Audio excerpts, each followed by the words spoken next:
6 people were murdered in their own home. 6 lives ended in the most brutal way imaginable. The killer walked through that farmhouse for days after the crime, living among the bodies, eating their food, feeding their animals. And then the killer simply vanished. No arrest was ever made. No one was ever charged. To this day, over a century later, no one knows who did this or why. The evidence existed. The investigation happened.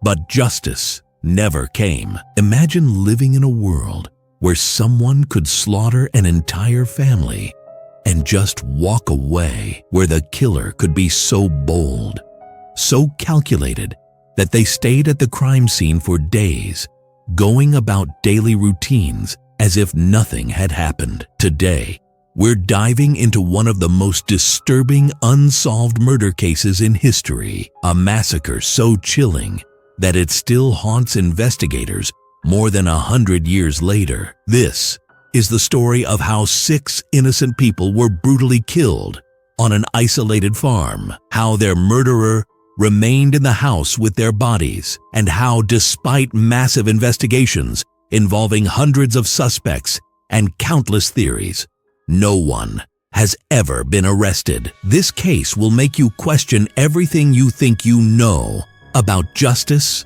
about evil, and about what happens when a killer is clever enough to disappear into history. To understand what happened and why this case remains unsolved, we need to go back to rural Bavaria in the early 1920s. This was Germany just a few years after World War I had ended, a country still reeling from defeat, dealing with political chaos, economic collapse, and social upheaval. The Weimar Republic was struggling to maintain order, and in small farming communities far from the cities, life was hard, isolated, and often desperate. The farm we're talking about was called Hinterkaifeck, and it sat in the middle of nowhere, roughly 40 miles north of Munich, surrounded by fields and forests with no close neighbors. The nearest village was over a mile away. This was a world before electricity reached rural areas,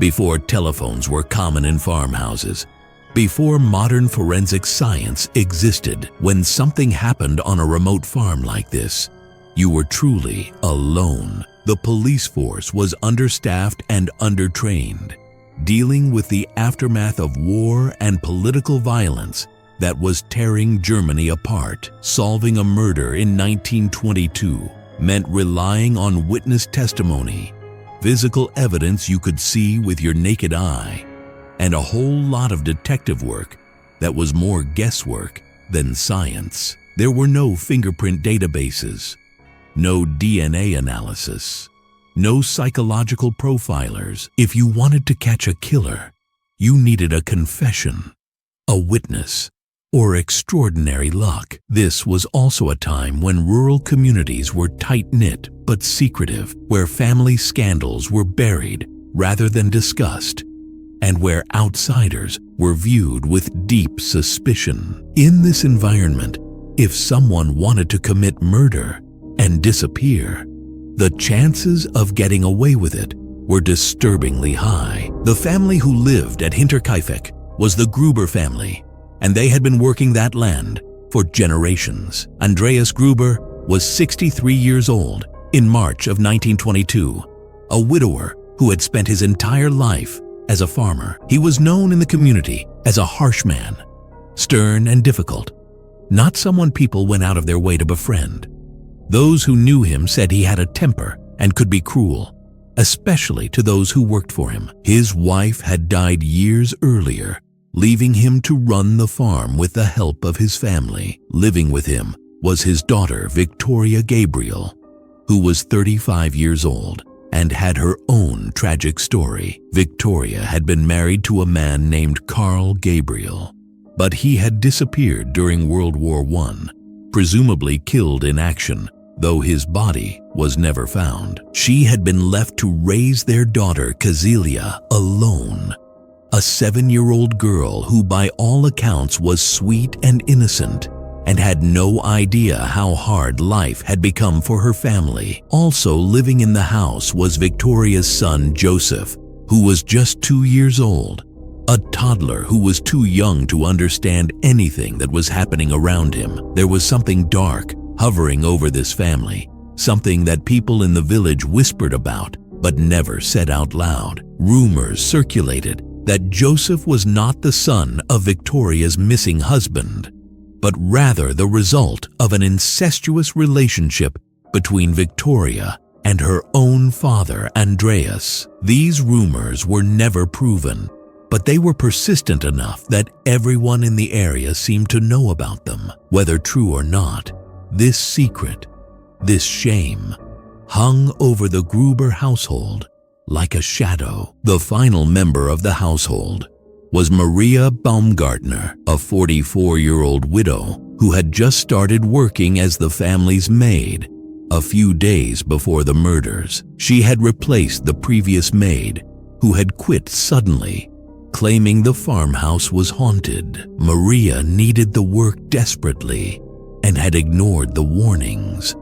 arriving at Hinterkaifeck to begin her duties just hours before she would be killed. These were the 6 people who lived at that isolated farm. A harsh old man, his daughter with a shameful secret, 2 innocent children, and a maid who was in the wrong place at the wrong time. They were real people with real lives, and what happened to them was so brutal, so calculated, that it defies comprehension. The last few days before the murders were marked by strange occurrences that Andreas Gruber mentioned to several people, though no one took them seriously enough at the time. About 6 months before the killings, the previous maid had quit without explanation, telling people that she heard footsteps in the attic at night, that she felt like someone was watching her, that the house frightened her. Andreas had dismissed her concerns as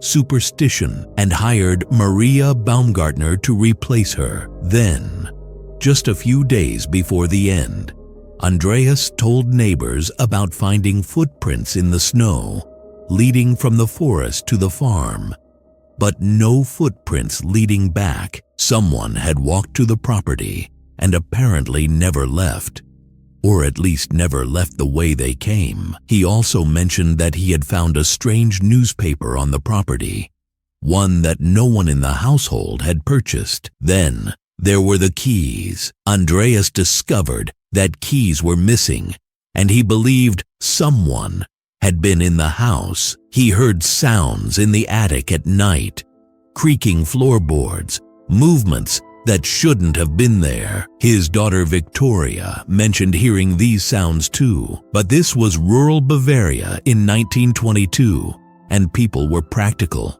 not prone to paranoia. Andreas thought perhaps it was an animal or the wind. He had no way of knowing that someone was likely already living in their attic, watching them, waiting for the right moment. Friday, March 31st, 1922, was the last day the Gruber family was seen alive. Andreas and his grandson-in-law, a boy who worked on the farm, were working in the barn and the surrounding buildings, doing the evening chores. Victoria was in the house with her children and the maid. Everything appeared normal to anyone who might have been watching from a distance. But sometime that evening, the killer emerged. The most widely accepted theory, based on the evidence found later, is that Andreas and young Cecilia were lured to the barn, perhaps by a noise or a problem with the animals. Once they were inside that enclosed space, they were attacked from behind with a mattock, which is a farming tool similar to a pickaxe. The killer struck them in the head repeatedly, and they died there in the barn. Then, the killer went into the house. Victoria, little Joseph, and Maria Baumgartner were murdered in their beds as they slept, struck in the head with the same weapon. 6 people, 6 brutal murders, and then something happened that makes this case even more disturbing than a simple massacre. The killer did not leave. Before we continue with what happened next, I need to pause here for a moment, because I know what you might be feeling right now when you hear about an entire family being wiped out, children included. It hits different, doesn't it? This isn't just another historical case. These were real people whose lives were stolen in the most terrifying way possible, and the person who did this was never caught. I want to ask you something. Have you ever felt that deep, sick feeling when you realize that sometimes evil wins, that sometimes killers get away with it, and justice is never served? You're not alone in that feeling, and your voice matters here. If this case is affecting you, if you're sitting there thinking about how wrong it is that no one ever paid for these murders, just type in the comments, "Justice was never served." Those 4 simple words. Because when you do that, you're keeping their memory alive. You're honoring these forgotten victims, and you're reminding the world that we haven't forgotten them. Your comments mean everything. They show me that these stories still matter. Now, let's continue with what makes this case even more disturbing. For days after the murders, the killer remained at Hinterkaifeck. The evidence discovered later made this absolutely clear. Someone fed the animals, someone milked the cows, someone lit fires in the stove and cooked meals in the kitchen. Neighbors saw smoke rising from the chimney over the weekend. A delivery man came to drop off supplies and heard sounds from inside the house, but received no answer when he knocked. The killer was living there, among the bodies, going through the motions of daily farm life, as if nothing had happened. Think about that for a moment. Think about the level of calm, of control, of absolute coldness required to kill 6 people and then just stay in the house with them. This wasn't a crime of passion that spiraled out of control. This was calculated. This was someone who felt no fear, no remorse, no urgency to leave. Finally, on Tuesday, April 4th, several days after the murders, people began to notice that something was wrong. The children hadn't been seen. No one from the family had come to town. The mailman noticed that mail was piling up. When neighbors and police finally entered the property, they found a scene of horror. The bodies of Andreas and Cecilia were discovered in the barn, partially covered with hay and straw. Inside the house, in the bedrooms, they found Victoria, little Joseph, and Maria Baumgartner. All had been killed by blows to the head. The house showed signs that someone had been living there after the murders. Food had been eaten, the animals had been cared for, and then the killer had simply vanished, walking away from the scene as if they had never been there at all. The investigation that followed was massive by the standards of the time, but it was also deeply flawed and ultimately fruitless. Police interviewed over 100 people. They pursued countless leads. They developed dozens of theories, and every single one of them led nowhere. The first problem was that the crime scene had been contaminated before investigators could properly examine it. Neighbors and curious townspeople had walked through the property, touching things, moving items, destroying evidence, before anyone realized the importance of preserving the scene. The bodies were removed and examined, but the forensic capabilities of 1922 were primitive at best. The medical examiner could determine that all 6 victims had died from head trauma, likely inflicted with the same weapon. But beyond that, there was little useful information. The murder weapon itself, believed to be a mattock, was never definitively found, though several farm tools on the property showed signs that they might have been cleaned recently. The second major problem was the sheer number of potential suspects and motives. Andreas Gruber was not well liked. He had made enemies over the years through business deals, through his harsh treatment of workers, through his general unpleasant personality. There were people who had grudges against him, people who might have wanted revenge. Then there were the rumors about the incestuous relationship with his daughter. If these rumors were true, there might have been someone who felt Victoria needed to be rescued or punished. If Victoria's husband, Carl Gabriel, was actually still alive, having somehow survived the war, he might have returned to find his wife living in shame with her father and sought revenge. Police investigated this theory extensively, trying to trace Carl Gabriel, but they could never prove he had survived or returned to Bavaria. There was also suspicion around various men who had worked at the farm over the years, hired hands who had been fired, workers who had quarrels with Andreas, anyone who might have known the layout of the property and held a grudge. One man in particular, a former farmhand named Lorenz Schlittenbauer, came under intense scrutiny. Lorenz had worked at Hinterkaifeck and was rumored to be the father of young Josef, Victoria's son. If this was true, it gave him a possible motive, though what that motive might have been remained unclear. Some theorized he had killed the family to hide the scandal. Others thought perhaps Andreas had discovered the affair and Lorenz had killed to silence him. Lorenz was questioned repeatedly.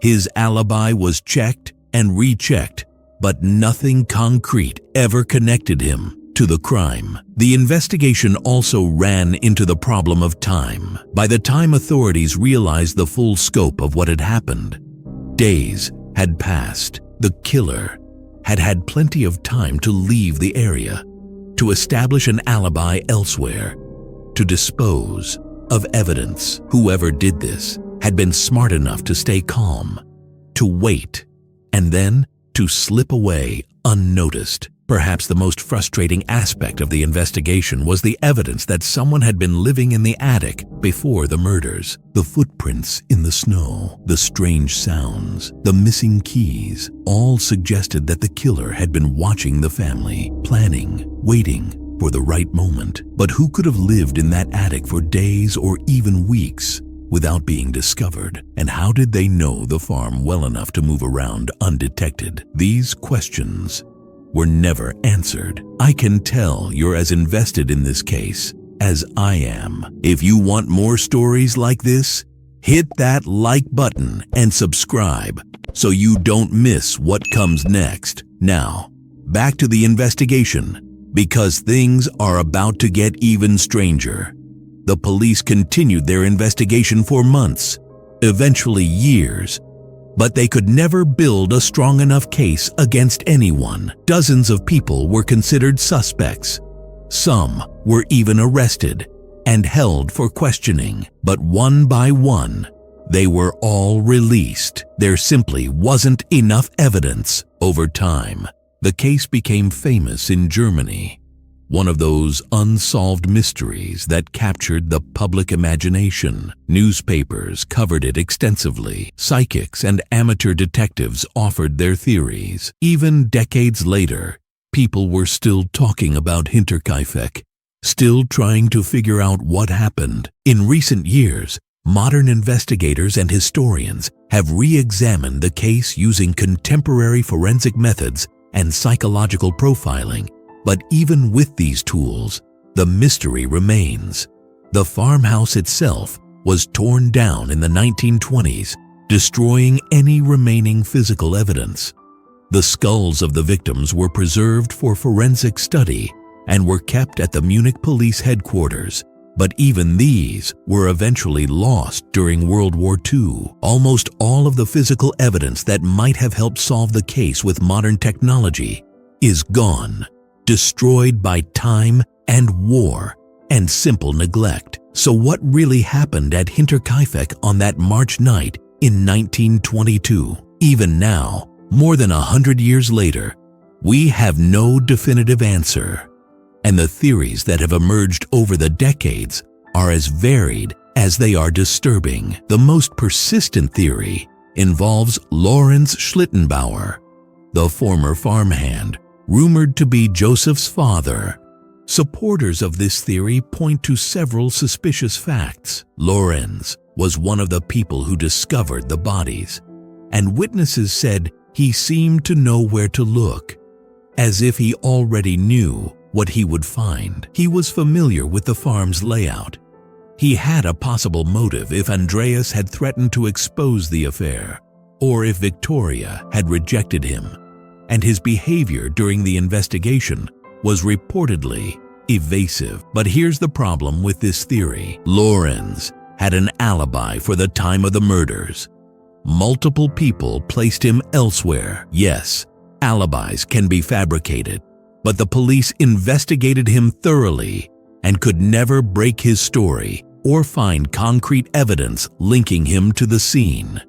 The theory doesn't explain why someone would kill the entire family, including the children and the maid, who had nothing to do with any personal drama. And it doesn't explain the killer staying at the farm for days afterward. What purpose would that serve? Then there's the theory that Victoria's husband, Carl Gabriel, somehow survived the war and returned to find his wife living in an incestuous relationship with her father, producing a child that should have been his. According to this theory, Carl came back seeking revenge, murdered everyone involved, and then disappeared again. This would explain the violence and the personal nature of the attack. But extensive searches for any evidence that Carl Gabriel survived the war turned up nothing. No records of him after 1914.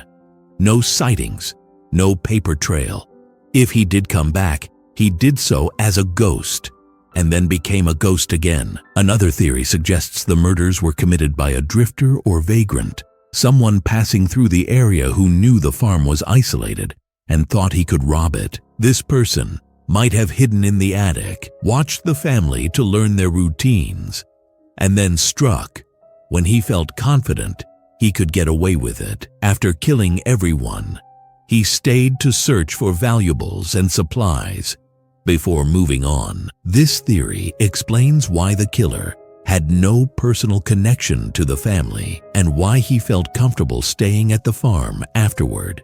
He was already a transient with no ties to the community. But it doesn't explain how this drifter knew about the attic, how he avoided detection while living there, or why he would take such an enormous risk for what turned out to be very little gain. The farm didn't have significant valuables, and the killer apparently took almost nothing when he left. Some have suggested a darker possibility, that the murders were part of a larger criminal conspiracy, perhaps connected to political violence that was rampant in Germany during the early 1920s. The Weimar Republic was under constant threat from extremist groups on both the left and the right. Could the Gruber family have witnessed something they shouldn't have?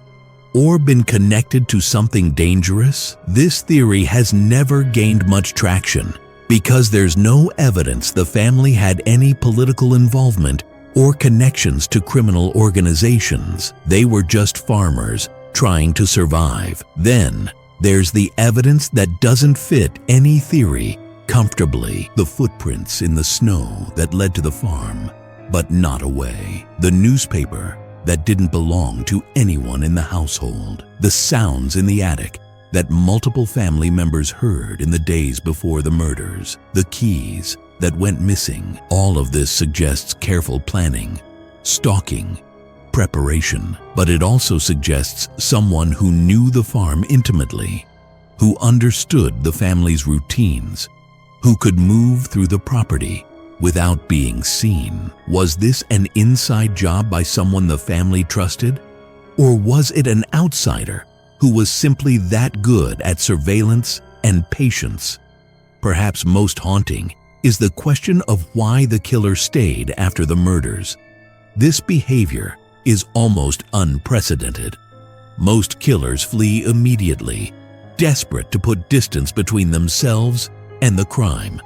But this killer stayed for days, living normally, doing chores, eating meals. It suggests either incredible nerve or complete detachment from normal human emotion. Some criminal psychologists who have studied the case believe this behavior indicates a psychopath, someone with no empathy, no fear, no connection to other human beings. But if that's true, how did this person function in society before and after the crime? How did they avoid detection for so long?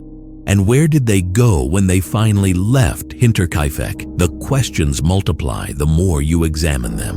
Why kill the children? Why kill the maid who had just arrived and couldn't possibly have been part of any family drama? Why use such brutal violence, striking victims multiple times, even after they were clearly dead? Why stay at the farm afterward?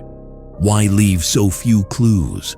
Why take almost nothing of value? Every answer raises new questions, and every theory falls apart when you look at it too closely. To this day, more than a century later, no one has ever been arrested for the Hinterkaifeck murders. The case remains officially unsolved. The 6 victims, Andreas, Victoria, Cecilia, Josef, and Maria, are buried in a cemetery near the site where the farm once stood. Their graves marked, but their deaths still unavenged. The killer, whoever they were, got away with it completely. They murdered 6 people, stayed at the scene for days, and then walked away to disappear into history. Maybe they died years ago, taking the truth with them. Maybe they lived a long life, carrying the secret until their last breath. Or maybe, in some dark possibility, their descendants are alive today, never knowing that their grandfather or great-grandfather committed one of the most notorious unsolved murders in history. The farm is gone now, torn down decades ago. The land returned to fields and forest, but the mystery remains. As dark and impenetrable as it was in 1922, justice never came for the Gruber family. Closure never came. The truth never came. Some cases are never meant to be solved, and some killers are clever enough or lucky enough to escape justice forever. This is one of them. Thank you for listening to this disturbing story, for bearing witness to these forgotten lives. If you have theories about what happened, if you believe one explanation over another, or if you just need to process what you've heard, share your thoughts in the comments below. I read everyone, and I genuinely want to know what you think. Until next time, take care, and I'll see you in the next case.